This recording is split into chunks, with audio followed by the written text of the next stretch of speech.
How's it going, everybody? Welcome to the live stream. My name is Odie Coyote here with Mixed Country 106, and today is a great live stream day. Thank you all for joining. Very much appreciate it. I appreciate the comments already.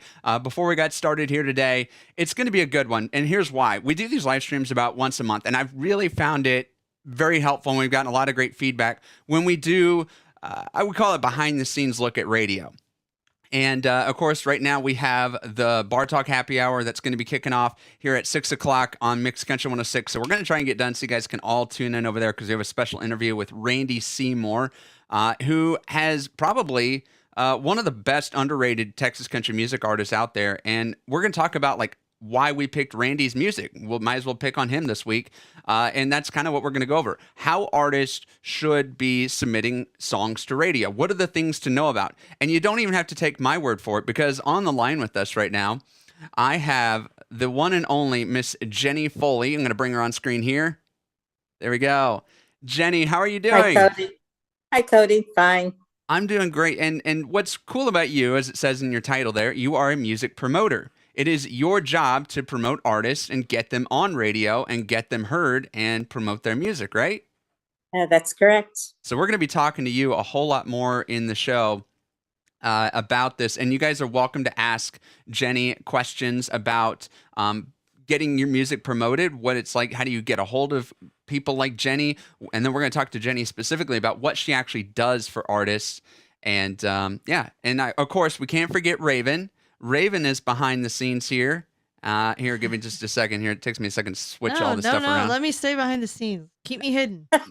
You know what? If Jenny is brave enough to come on camera, because she told us before that that she's a behind the scenes person, we can give you a little bit of exposure too, because you're the one that's actually reading all the comments here while we're doing this live stream. So Raven will see everything and she'll interrupt me with all the questions. So please feel free to send all of your questions about submitting music to radio, and we're going to go through everything. We're going to talk about the technical specifications. We're going to talk about the administrative administrative process of getting songs submitted. It is not like the good old days. You guys, when I know I've got a great friend of mine who was a big radio consultant back in the 70s and 80s. He actually was the one who pioneered what's known as top 40 country music.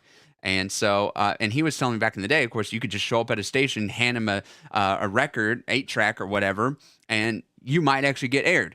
That's not how it works. Certainly not in 2025. And so we're going to get the best advice for you guys on how to actually get your music to radio stations and what's going to give you guys the best chance. So let me come back to Jenny here for a little bit. And Jenny, why don't you tell us a little bit about yourself, first of all, how you got involved in the music industry, and what exactly you do today to help artists? Well, I started out many years ago and I taught math, computers, and calculus in New Jersey. And at that time, I met a gentleman who had a radio station called the Songwriters Network. And he made me his unpaid music director. I used to go down to Opryland and met Randy Seymour and a lot of the other guys who gave me their music. And then I just started promoting the music to him and getting it played and say who we couldn't play for different reasons. Mm. And so, and now, now that you're connected with Randy Seymour, do you have how many artists do you represent right now? Only about 4, maybe. About 4. I only take the people I truly believe in and care about. Awesome. Because that way I can do the best for them.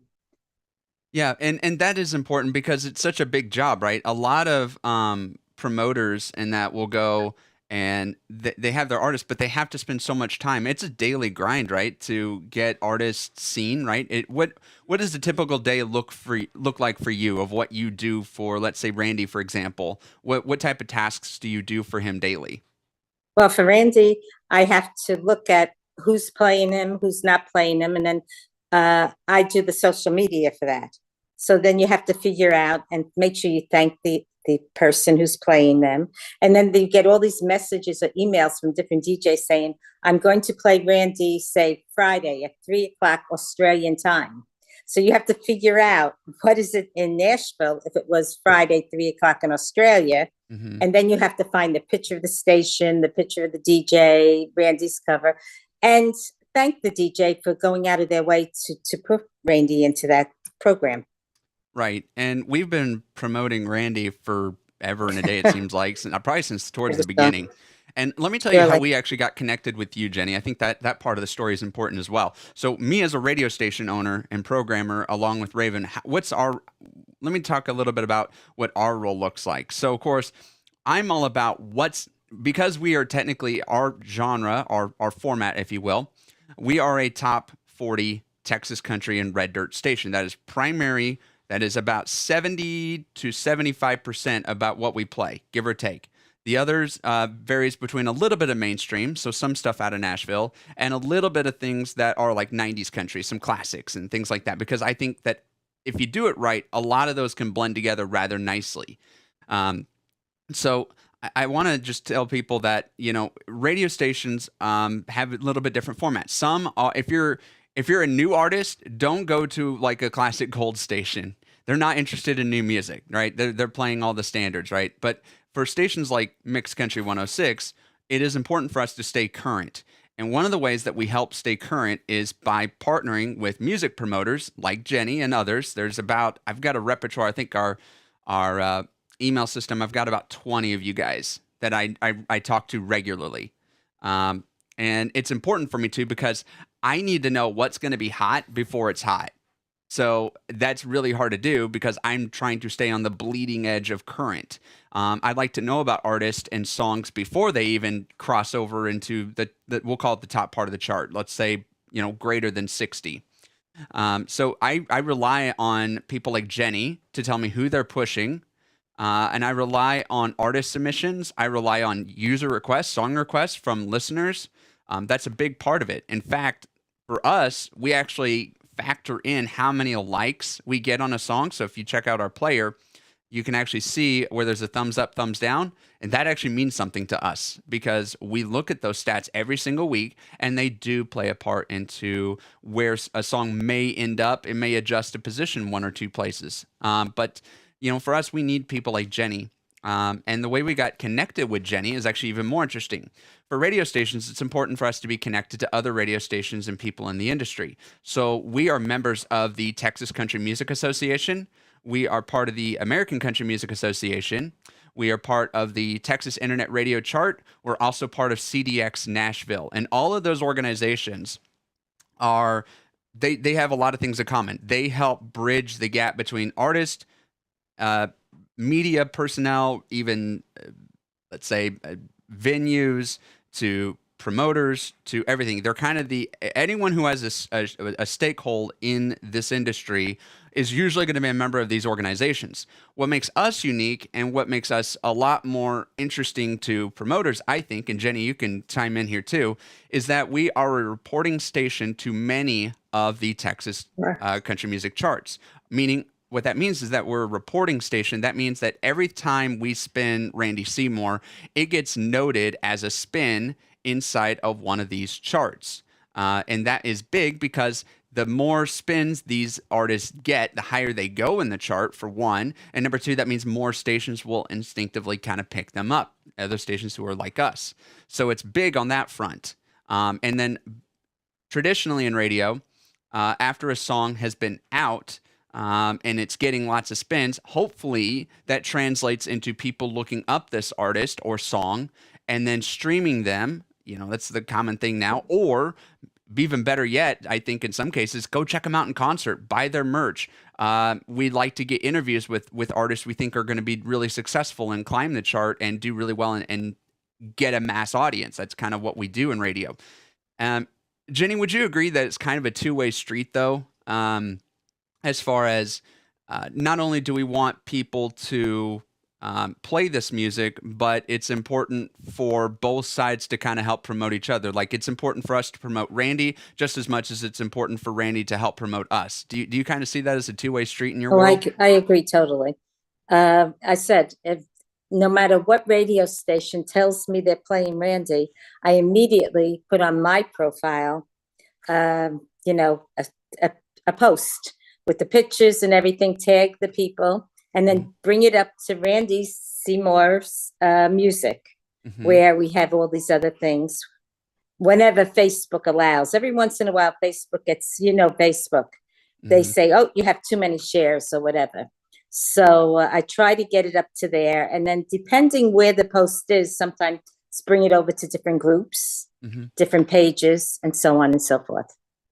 So we have to thank the people who are playing them.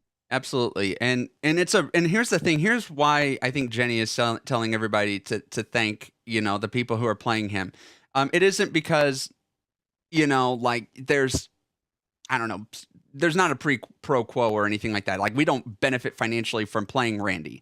But what it does mean is that we've invested our resources to play Randy or any artist that happens. I'm just using Randy because she's the promoter for him and we're featuring him this week on our show. But the reason that they like to thank us, I would believe, is because they understand, and what listeners probably don't understand is every time we play a song, that costs us money. Not just in terms of personnel to go and load the track and everything like that, but there is a cost to it. That's why radio stations need revenue. That's why there's advertisement on radio stations, is that airtime, that the cost of running it costs something. And something I'm going to get into here in just a second is the idea of music royalties. Randy is a part of either ASCAP, BMI, one of those organizations. He's got what's called an ISRC number. And I'm going to bring that up here real quick because I want you guys to see this. Let me get that situation here real quick. I'm going to talk about an ISRC number and what that means exactly, because that's big in radio, because that's how we actually, when we do royalty reports, it's actually how we identify a track, is by its ISRC number. So let me bring that up here.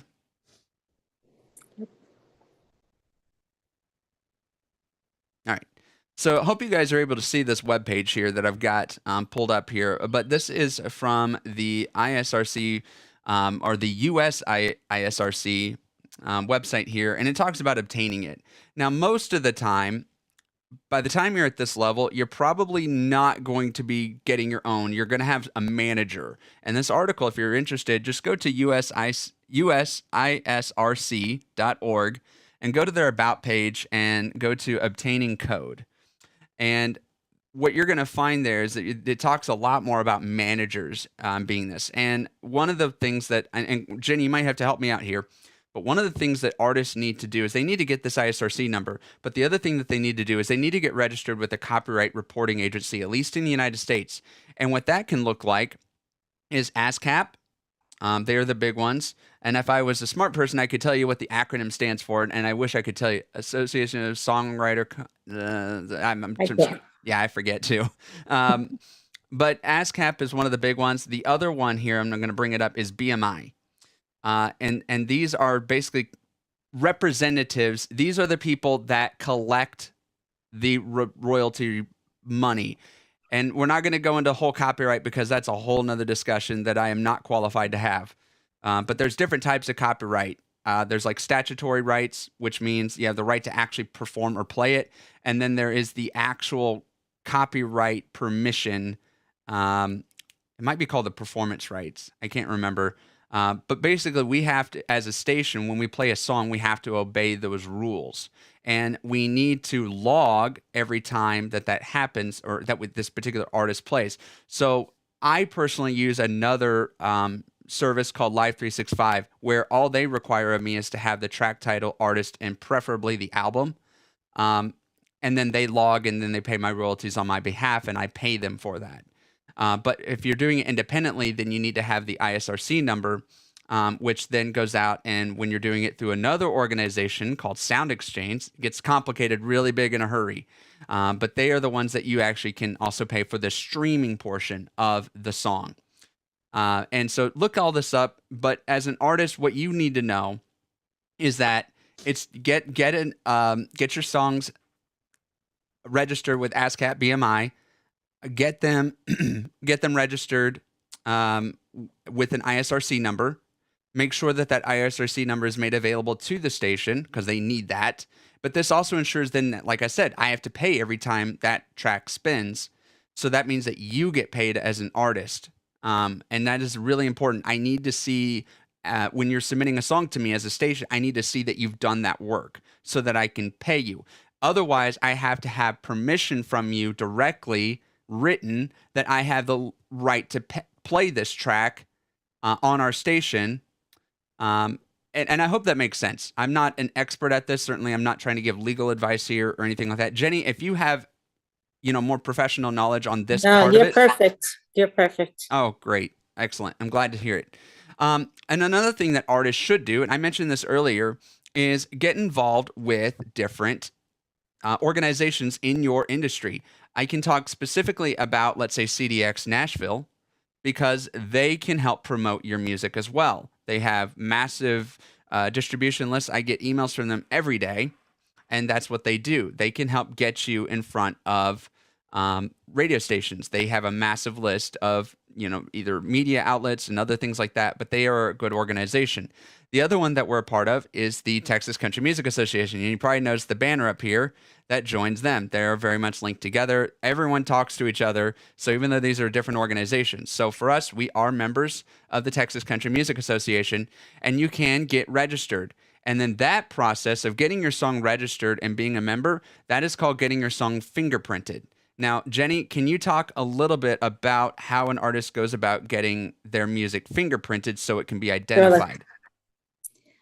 Okay.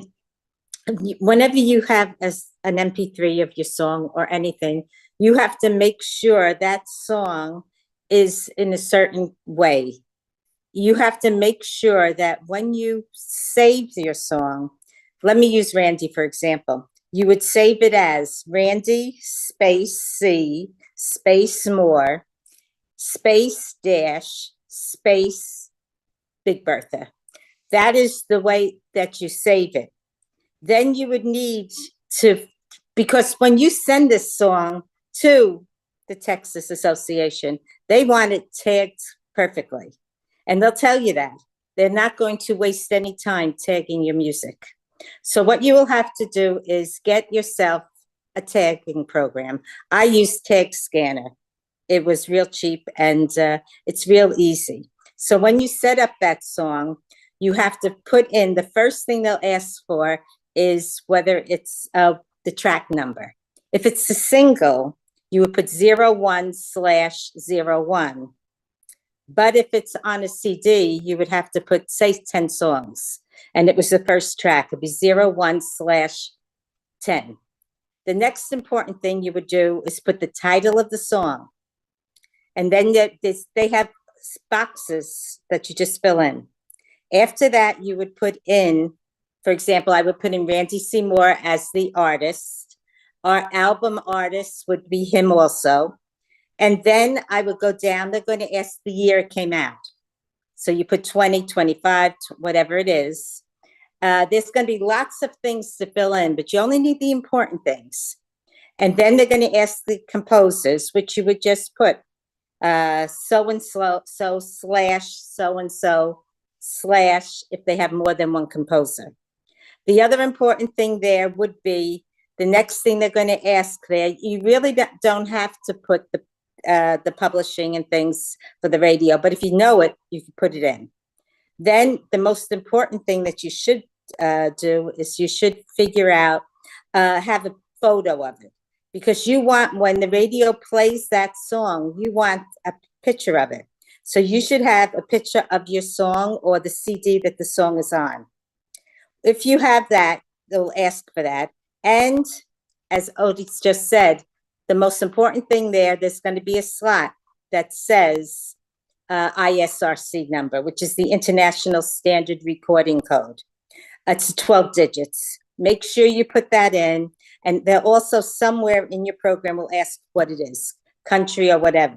So then you take all that information, it's on your CD anyway, and then you go to get it fingerprinted. And there's a form you have to fill out. You have to give the name, your name, and all this other information that you already filled out on your CD. And then you will have to upload the files. Some of the places let you upload it to their site, or they will send you to Disco or some other place to upload your music. And there you'll have that, and they do the fingerprinting. And then say when Odie plays the song, it will get credited. But there's some stations like Texas Regional Radio, they're the only one I know that do not use the fingerprinting. When you send them the song, they put it in their database. So if it's in their database, and then those stations have to physically record it. And that's how you can get things fingerprinted and how you can get your music radio ready. Perfect. I was hoping to get a couple more web pages pulled up here so I could show you guys some things about on our site, different ways that we can access artists' music. And I wanted to talk a little bit about doing that. And then lastly, what I'll do is I'll talk about some of the technical specifications that we like to see in radio. I had on our last YouTube video, let me flip back over here to me real quick. Sorry, so Jenny doesn't have to stay looking awkward at camera. Hey, before you continue, we do have a question. Okay, yes. Go ahead with the question, and then I'll transition while we're answering that. Is there a particular reason to put a number in the title at the beginning if it's a single release? Jenny, I think that question might be better for you. Well, yes. It's just in your tag scanner. They usually tell you that you should just put 1 out of 1. So it's one song. But I don't know if it would be a necessary or would not. I couldn't tell you, but I was taught that that was the way, would be the best way to do it. It's so easy. It doesn't matter. Right. Yeah, it's just one little extra thing to put in. And yes, it seems like a lot of work, but remember, you're doing this once, and you're going to submit this to, hopefully, depending on your genre and your market, but hopefully like 100 stations or more, Jenny, that's a good question, actually. How many stations do you probably send? Let's say we'll continue with Randy here. How many stations have you sent promotional emails to or messages to get Randy on their station? How many stations have you contacted? About 300 or so. 300. And I don't do the mass email except for because don't forget, Randy is a member of the European Country Music Hall of Fame with Carrie Underwood. So I have to go and hit those stations also because they want to play him. So Europe loves country music, so you can get over there, and so I do the personal touch. And if I know the DJ, I'm going to say hi, hi Odie, and then I'll put the spiel in there, and I put all his information in a Dropbox. That is good to know. I was trying to get another, because in that Dropbox, Odie, I usually put and when you send to radio, you do not send anything less than 320 whatever it is, bits, so that it's MP3s, so that it's great quality. And some stations want the wave Yeah, file. some stations do. I am not one. That is a Very preference few. to the station. So I would always tell people, like artists, go ahead and have both. Have a wave, have a high quality MP3. For me, as long as, like you said, it's a 320 kilobit per second, it's a 320 kilobit per second, file, right? It has to be the highest, yes. It does need to be the highest because I mean, yeah. every step beyond that, I hate to say this, but in internet radio, I broadcast at 192 kilobits per second. Oh, wow. And it's not because I can't go higher. It's because, remember, I have to get the guy who's got his cell phone in way back Montana, right? And some stations, I am not one of them, just because I haven't gotten that particular, and I haven't had a lot of feedback for people having issues to stream me. But there are some stations that have a low quality stream and a high quality stream. But no station really uses, for live broadcast, anything higher than 192.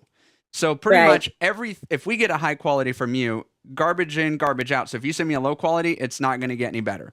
FM stations actually even have weirder restrictions, and I guess we're going to tie into that.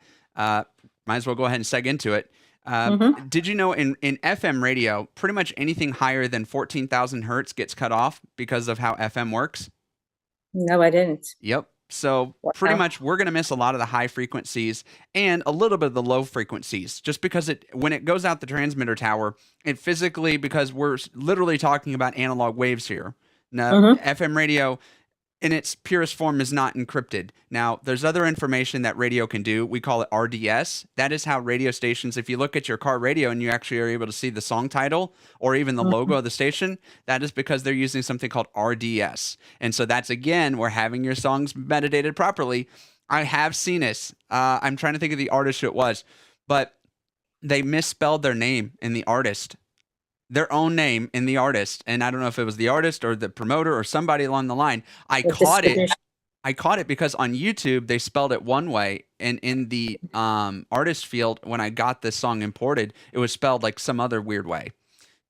So yeah, and if we don't catch that, guess what? It's not our fault, because that's the way you sent it to us. That you have to be very, very careful. Yes. And when I said 320, I meant the highest of the 128 and the 192 or whatever, because those are the three different frequency. Well, I don't even know what you call it, but those are the three different ways that you could say. The sample rate and bit depth. Sometimes people get into that. I don't care. Send me at 44.1, send me at 48. It doesn't make a difference, because here's the thing. When it goes into my system, I have to transcode it anyway because of some other requirements with our automation system. There is very technical reasons for why I play audio at a certain way that I do.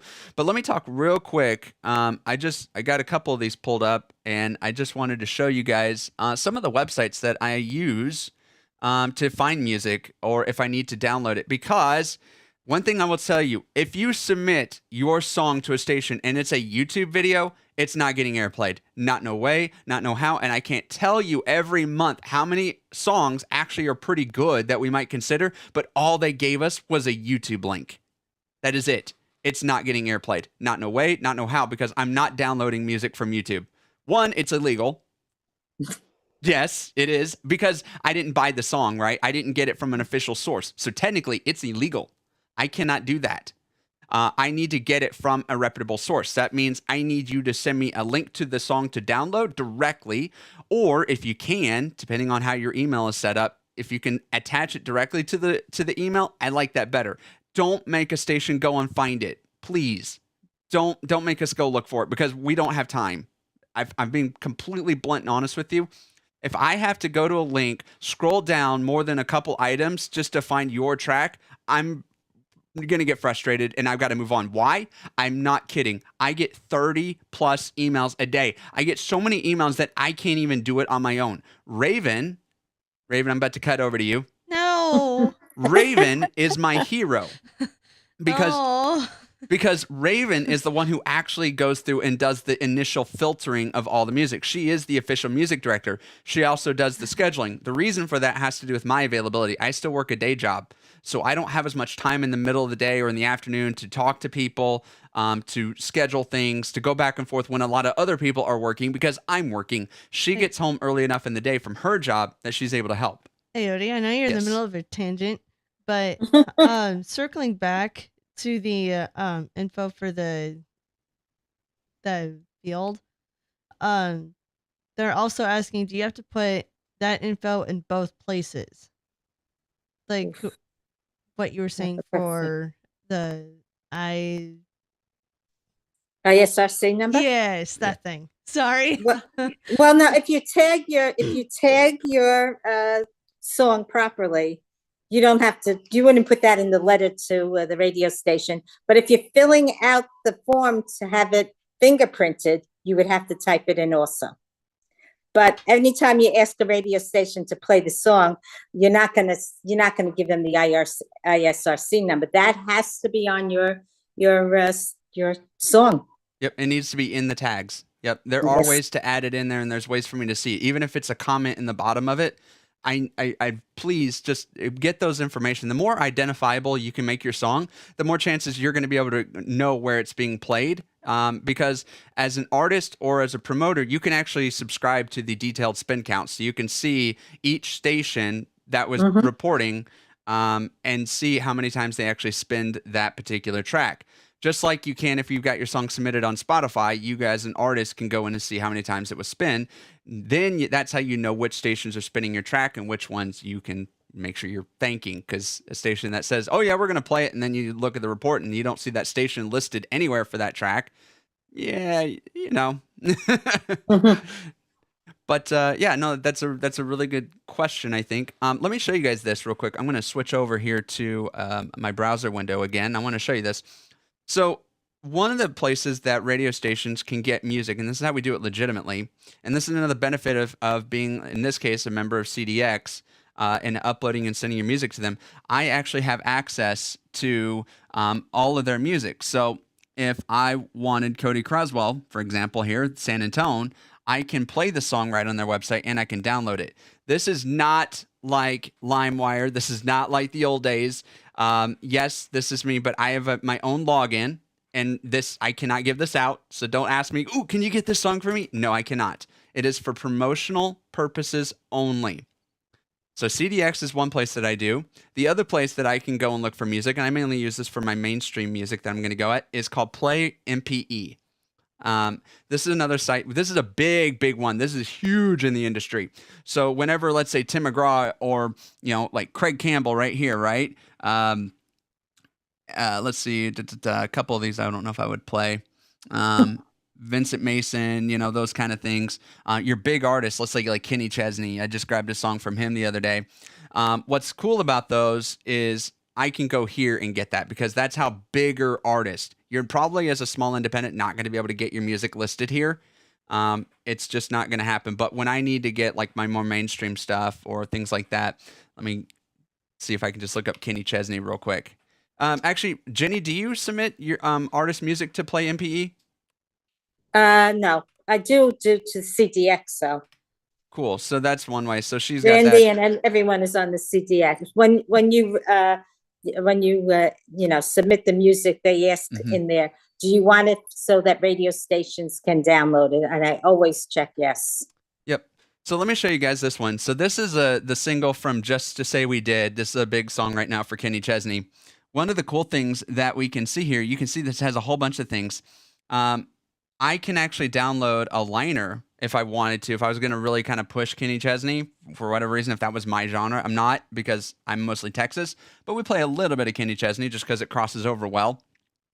I can actually download intros, and I'm not able to play these for you guys, but I can show a little bit, and we can talk about the background of the music. And it actually is Kenny Chesney saying these things. So that's how, if you're wondering if you ever hear something like this on a station, it's probably because it was sent out as a promotional package. Kenny Chesney, unless it's a big station out of Nashville, something like that, probably didn't go to the station to record it special to them. Another question for you. Okay, don't, jeez. Just write them down. I'll get back, I promise. Yeesh. See, guys, this is what I do if she yells at me. Ah! All right. What Go have ahead, you got, Raven. Producer Raven? Okay, the same person is now asking about emails. Okay. Is there a lot of emails with a real domain name that end up in our spam? Or is it better to use Gmail or Hotmail to be safe? That is a good question. Yes. You want me or you? I'll touch on this. And Jenny, I think here, I'll go to a 2-box here just so we can both chime in here. Yes, a lot of emails do go to my spam. A lot. And I hate it.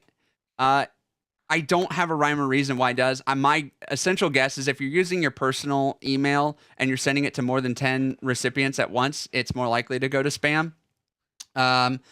If sometimes I know I mentioned if you can attach the song directly to the email, sometimes that's better because then we don't have to go find it. But sometimes if that file is a larger file, I can see that going into spam. Yeah, and it's unfortunate. And you don't really know as the artist of whether or not it ended up in our spam folder or not. And because there's a lot of variables with that technically. The email provider could have spotted it as spam. Your email client could have spotted it as spam. It may not have gotten delivered because of some technical issues. So my personal recommendation is if you can afford it as an artist and you're either self-promoting or you've got a promoter you're working with, use something like what is it? Monkey. Oh, I can't think of it. I know what you mean, but I can't think of it. It's MailChimp? something monkey. MailChimp. Yes. Yeah, Use something MailChimp. like MailChimp, which is designed to send out mass emails because they've gotten their IPs cleared with a lot of the major email providers and they're less likely to go to junk. I think that would be my advice. Jenny, what do you think? Well, I think if you do a mass email, like a lot of people do, it's going to go into spam. So that's why the 300 or so, I do one at a time. So it's and that's the problem. Mass emails, most likely, a lot of them will go to the spam, and the radio station won't see it. Yeah, that's a good point. I wish there was a better way, a better system, but There isn't. there's not. With radio, my attention is limited. I'm not going out to look unless it's something like a mainstream artist that I know I'm not going to get, yeah, it is a tricky one. I think email is still the best method. And it takes a lot to build up a contact list too. Like you go out and you try to Google, you're filling out a contact form on the station website. It's really tricky on whether or not, because I'm going to tell you guys another hard truth about radio. I'm not going to play the garage band down the street. It's not happening. It's not because I don't think that they're talented. It's because are they worth that cost to me, as I mentioned earlier, to play in that spot? I want to. And if I was a small community or college radio station, if you're that band, those are the stations I would target. Your community radio stations, if you're the band down the street, but you don't have a lot of reach.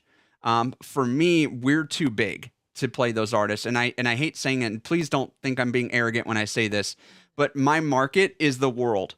We have thousands of listeners. We have a big syndicate program. As I mentioned earlier, we are a reporting station, meaning if I'm playing the garage band on the street, they're going to go and the charts have to kind of weed through some of that. And they've got automated programs to help with it. But there's the standard that I have to have with music. And that actually brings me into one other thing that I wanted to mention. Your music has to sound just as good as, if you're a country artist, as Randy Seymour's music does. It has to be well produced. It has to sound good. That is not easy. I know for new artists who are maybe doing this in their basement and recording, who don't have a lot of experience, but that's the truth. I have to be able to, if with Randy Seymour, when I'm thinking about adding his song Big Bertha, it might end up next to a George Strait song. That is a very real possibility. And so if Randy Seymour's song, vocal quality, musical quality, production quality, engineering quality, doesn't match up with George Strait and his big, huge budget for a big, recording studio and people who master his music and all of that, I'm likely not going to be able to play it. I got to make sure it sounds good on both sides of the track. The artist going into it, the artist going out of it. Jenny, do you have any thoughts on that, on advice you give to artists on how their music should sound in order to appeal better to radio stations? Well, when they do their music, you have to make sure that it is high quality. You can't, some of the things I used to get years ago, you couldn't even hear the noise in the background. The vocals were much lower than the music. And you have to make sure if you're sending something to radio, you have to make sure that the radio station can play it. You have to make sure it does something that will enhance you, not that it's going to be detrimental and say, hey, this guy doesn't know what he's doing. I can't even understand a word, and it just throw it away. Yeah. I think that's a good point. And yes, that's the biggest thing we're listening to. So that's why Raven goes through the songs first. She'll actually kind of pick out her favorite. So really, if you want to impress somebody, you got to, you need to. You gotta go through me first. You got to impress that woman. You see, I'm going to put her name up here so everybody knows it. When you email, and I'll bring this open, if you want to submit your music to Mix Country 106, if you think you fit our format and you want a shot, email song submission at mixcountry106, or you can fill out the form on mixcountry106.com. That is going to go straight to her. We actually have a ticketing system. I wonder if I probably shouldn't bring it up. No, don't do it. No, I probably shouldn't. I actually do have a couple more questions for you once you're done. Yes, thank you. Let me mention this thing. We have gotten so many emails every single day that I have to have a ticketing system now in place, just like an IT company would when you have a help desk. I literally have to have a ticketing system because we get that many emails. And I've done my absolute best. And Jenny, just so you know, I don't look at artist submissions that go to my personal Mix Country 106 email, and Raven doesn't do it either. Why? Because we've tried to make it as clear as possible where to submit your music to us. We've told the TCMA, ACMA, all the organizations, I've done my best to update my contact info. I still get quite a bit, but I only look at stuff going to song submission now because that's where 90% of them are going now, thankfully. And that's how we kind of have to funnel it, because otherwise, just like Jenny said, it might end up in my spam folder too. That's truthfully, that particular email address, I have very loose spam restrictions just to try to avoid things going into spam. And it goes into the special ticketing software that we use to make sure we go through it. One thing I need to mention, and I know this was a question that I had on a previous video that we did, is how loud, what's the loudness level that the song should be. And someone brought up the idea of what LUFS is, LUFS, and it is a loudness standard. So traditionally, when you normalize something, you normalize it up to what's basically called like equal or zero level. My brain is not thinking right now. I should know the technical term behind this, and I don't. Don't look at me. But yeah, you would Don't look at me. normalize it to 0 dB in the past. Now, with streaming becoming the predominant, they use a new system called LUFS, LUFS. I recommend everybody go. And the question was, how loud should it be? A lot of people noticed that I was playing stuff at like -6 and sometimes going up to -2. And that brings up another thing about processing. Your song should be well mastered so that my system doesn't have to do much to process it further. But I have to maintain a similar volume level on all of my media. Technically, for me as an online-only station, it's a little more loose. But if I were a terrestrial station, which again, we're a syndicate provider to other radio stations, so I go ahead and I adhere to those standards. Just so that I don't have to make any special changes when I'm submitting out mixed down music to other stations to air for our show. But what I would say is use the LUFS standard, do it to either -14 to -16. -14 is what YouTube uses. I think -16 is what Spotify uses.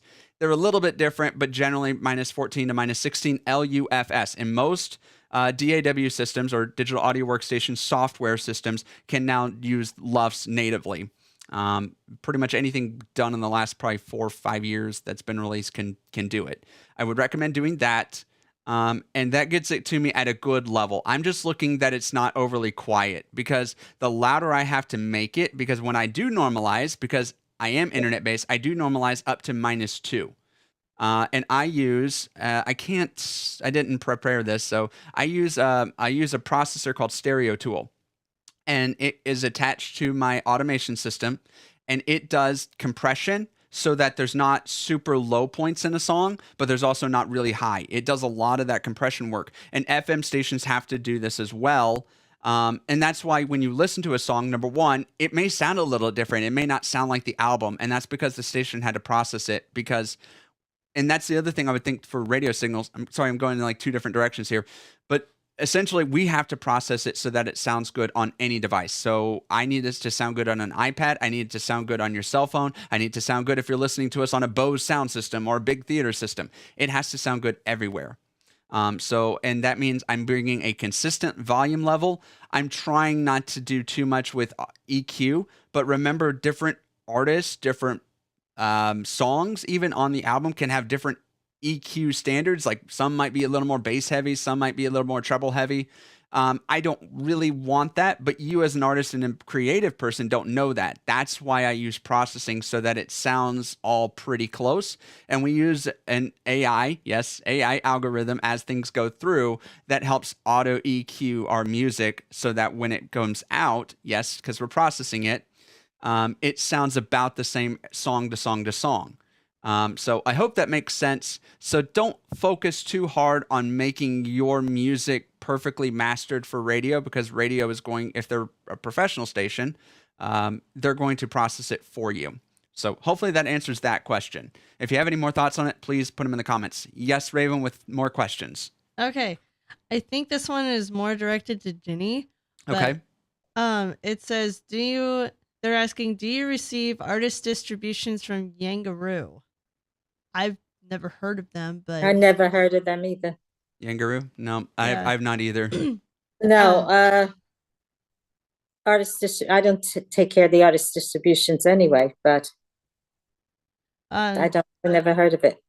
Another question is, this person keeps asking stuff. That's okay.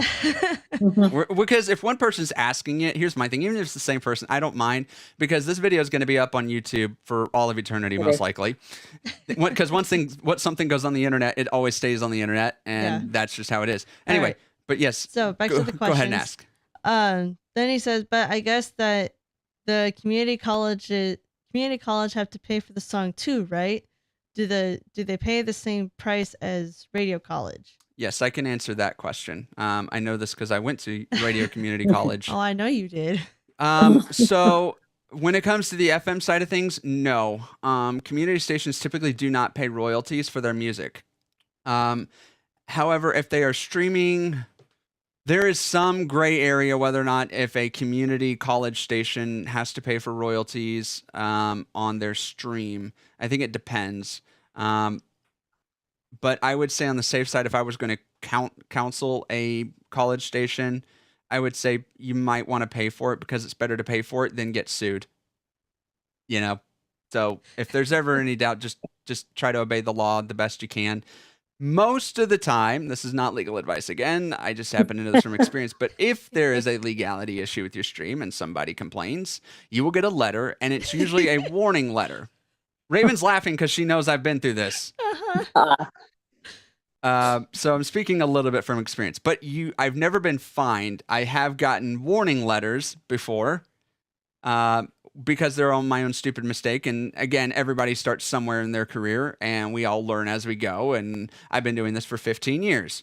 So naturally, in my first few years, I'm going to make some mistakes as a station on how I air music, and I have to get the right rights. I have to be careful about anything I make on demand. It's a whole deal. Anyway, you guys don't need to know that. So, are you finished with that one? Yep, okay. Go ahead. Circling back to the LUFS, they're saying, what happens if I want to send it right away at -2 LUFS? Does your system... Ooh, that's too hot. Does your system will crush it or leave it as is? If you send it right away at -2 LUFS, that's too hot. That's way, way too loud. Because remember, LUFS is not a normalization level signal. LUFS is a more what you might think of RMS. So it's the average loudness signal. It analyzes the whole song rather than just the peaks of the audio. So if you send it at -2, that is insanely loud. That means the average level is -2. That means it's going to crush it like crazy. It'd be super compressed by the time I get it, and it might even be borderline on peaking and distorting. So no. That's why I said -14 to -16 is what I would send it to it, and just trust that the station is going to have their own processing. Because frankly, our sound is our own flavor. That's actually one of the secret sauces that we do here at Mix, because I come from an audio engineering background as well. I know how to mix and I know how to master. And so I've got my own secret sauce. And that's one of the things that people like about stations is the way they sound. And every station is going to have its own little flavor. Jenny, do you have any thoughts on loudness levels or anything? I know it gets a little more technical than what you probably deal with. Yeah, I don't deal with that. Okay. Well, any other questions here? Because otherwise I'm going to circle back to Jenny with a good question. You're good. Awesome. Okay. So Jenny, one thing I wanted to ask you about specifically is you mentioned earlier, you've got artists, you've got just a few artists because it takes a lot of work. You're emailing 300 stations, right, to try to get them to play Randy, for example. Mhm. How much time does it take you to do this? How much time in your day to promote a single artist do you spend typically? Most of the day, because even if I'm watching TV at night and getting a message that says, "Hey, Randy, or this other artist is being played tomorrow," or you would like a call in, and if they want to call in, I will get in touch with Randy, because I can't be a middleman saying, going back and forth for time and date. So I tell them, here's Randy's email.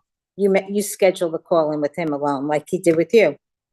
Right. And that's not necessarily common. I have worked with a lot of promoters that they do coordinate it, especially for bigger artists. We almost got in touch with Jelly Roll last year, and let me tell you, that is an ordeal to get an interview with Jelly Roll. We didn't actually get the interview, just so you guys know. Didn't actually happen, but I did get contacts because I really wanted to interview him. It would be in a huge boost for our station to get to interview Jelly Roll, and I really like him. I really admire what he's doing, and I really wanted to interview him. So I found contacts for him and Maybe his team. someday. We tried. Maybe yeah, someday. I'm not quite in those big of a britches, I guess, for a station, but it's okay.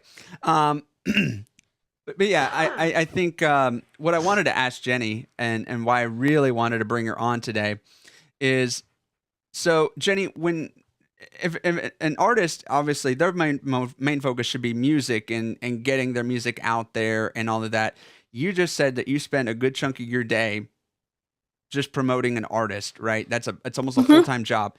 So would you say the biggest benefit of hiring a promoter to help promote your music versus going at it on your own?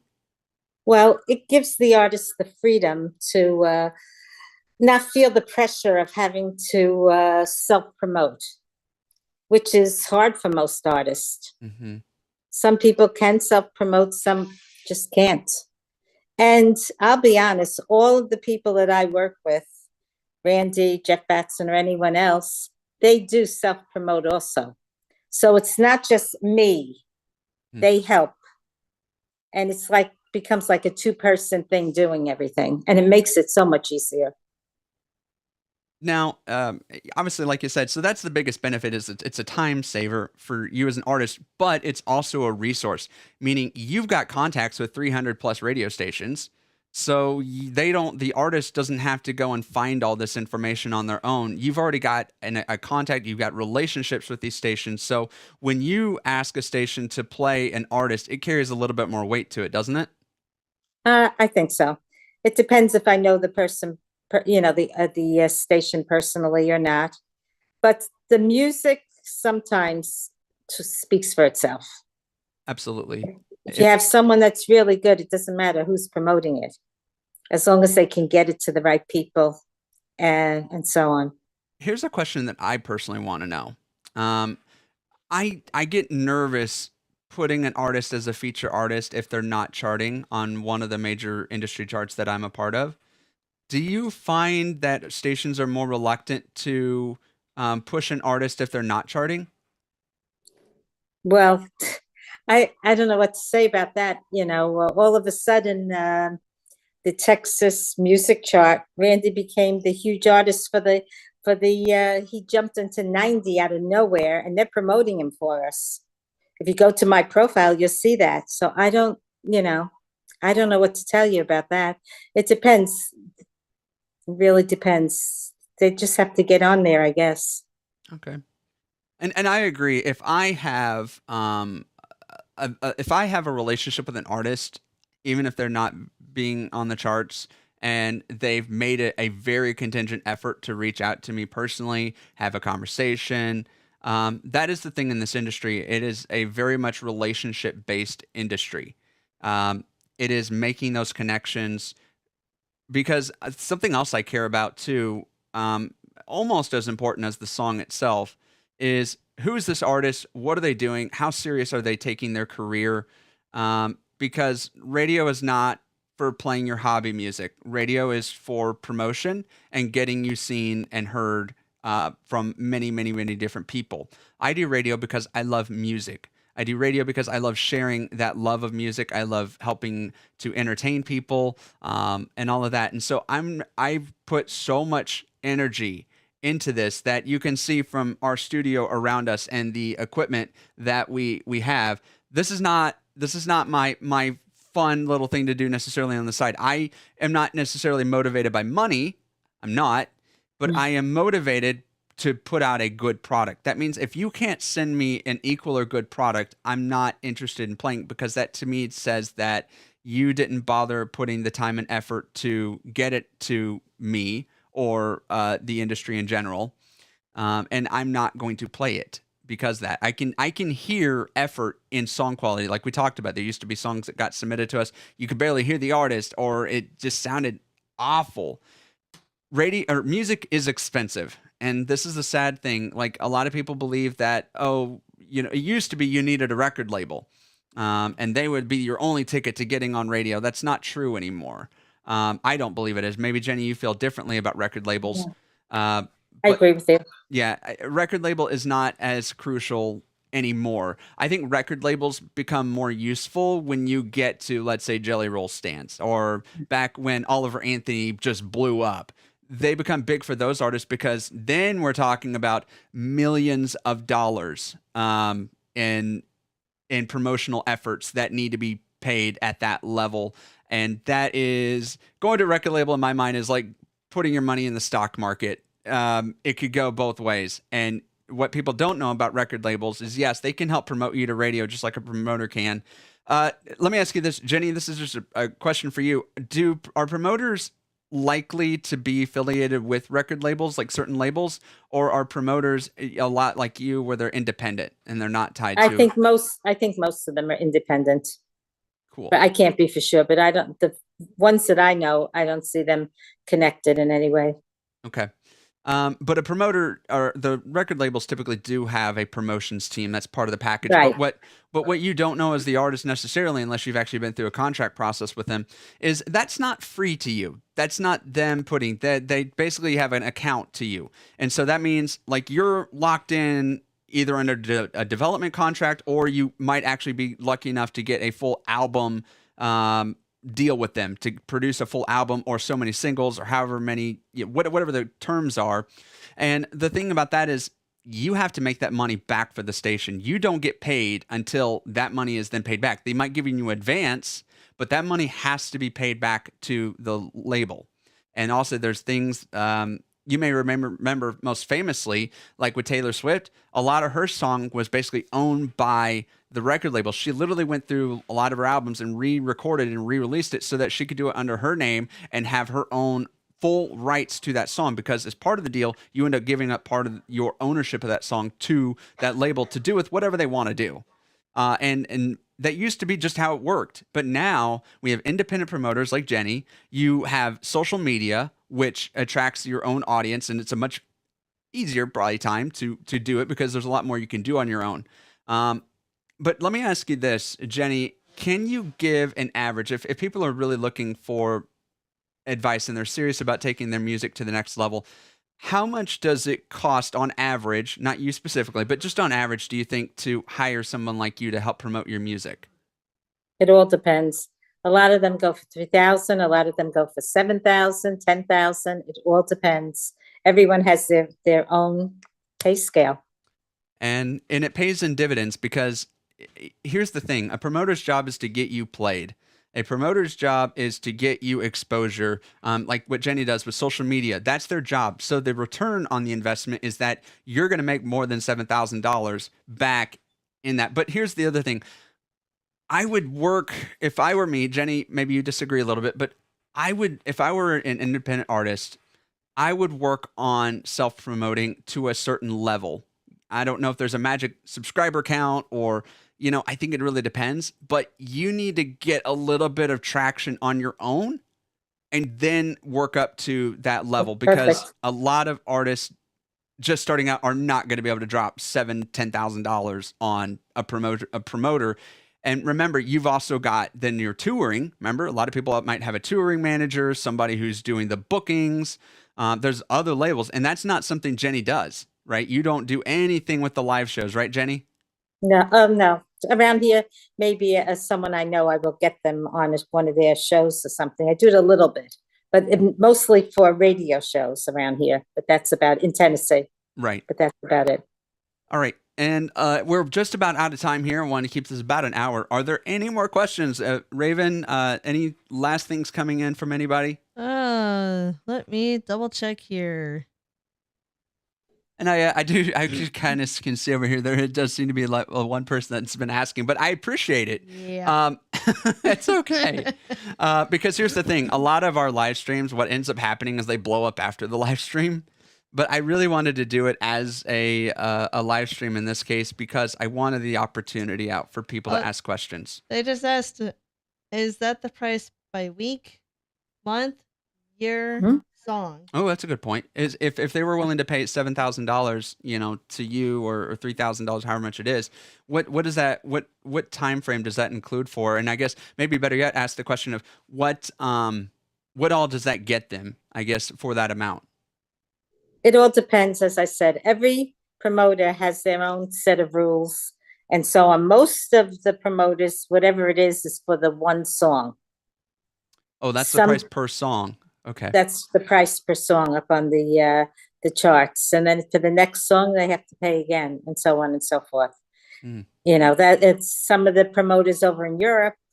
It's a year's worth, say for in Europe, it's cheaper for a promoter. For a few $100s, they'll promote for the European things, but around Texas, they're going to be expensive.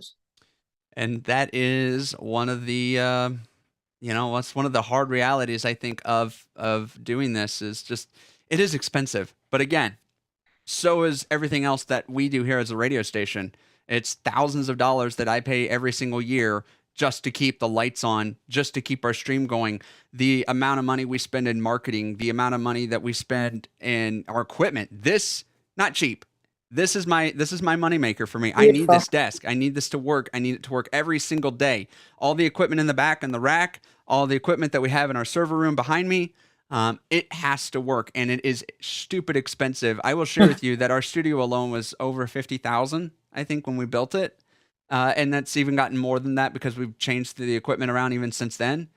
I'm not interested in that because it's more important that like I said, put out a good product, but a good product has its cost. And that is just the reality of the music industry. So, again, I will tell any artist interested in submitting music to not just us, but anybody, as much effort as you put into it, that's about what you can expect to get out of it. We want to see effort. We want to see dedication to your music. And I want to see also multiple examples of your work. A lot of times, if I'm really serious and it's an artist I'm not familiar with, I'm actually going to go back and I'm going to listen to a couple of their tracks. What's their consistency like? Is this an artist that I might see repeats of? And I really want to see that. And then for me, where we're at, a lot of times, if I see growth on the chart, if they are charting at like 99 or something like that, or just cracking into it, and if I see the next week they go to like number 80, and then after that number 70, I'm going to start taking a really close interest in that song because something special is about that song. And Randy has really done that, especially on the Texas Internet chart. And why don't we talk? Can we? You can say no to this if you want. I know this is just a pop question to you, Jenny. But last question for you from me is, let's talk about real world. What do you think that is special about Randy, and what makes it easier to promote him and his music, and why do you think that maybe Randy has seen so much success? Number one, everything he does, he gives 150% to. And he's so easy to work with. And his songs, he has some awesome co-writers, and plus his own works. For who he has, Carl Perkins, Blue Suede Shoes. He has Norbert Putnam, who did the things with Margaritaville. He himself, he has a song, "The Mother's Prayer," that had the Director's Choice Award for the CMA of Texas, and that was written with Heath Wright of Ricochet. Mm-hmm. Each one of his songs is different, and the other thing is, I can't do graphics. I'll be totally honest. If their flyer has to come out or whatever, he just goes and does the most beautiful flyer for me, and I'll promote it. He'll just give me the flyer, and here, you can use this. So he helps, and he's always willing to call in to thank the people for playing him, and the fans love him, and that helps. Awesome. Well, Jenny, thank you for your time joining us on the live stream today, and hopefully this was insightful to you guys out there listening. And again, you can keep posting your thoughts or your questions in the comments, and we will do our best to kind of get back with them as best we can. Jenny, again, thank you so much. And is there any last minute things that you want me to get to, Raven? Anything I forgot? Nope, I'm not seeing anything now. I'd like to thank both of you. You work so hard on everything you do, and it shows. You two are some of the best out there, and anyone who's able to get onto your radio station is lucky. That means a lot, Jenny. Thank Thank you. We do our best, and we try to do exactly what we're doing here. I mean, I could just focus on putting artist interviews out. I could be spending my time just promoting and doing all that. But I think it's important for us as a station, because of my motivations, to help educate people on getting their music onto radio and help them see what's behind the scenes behind radio. So guys, make sure you go check out our other videos and all of that. But for right now, I think we're going to wrap up, and just thank you guys again so much for tuning in, and we'll see you guys next time. Okay. Bye-bye. Bye-bye.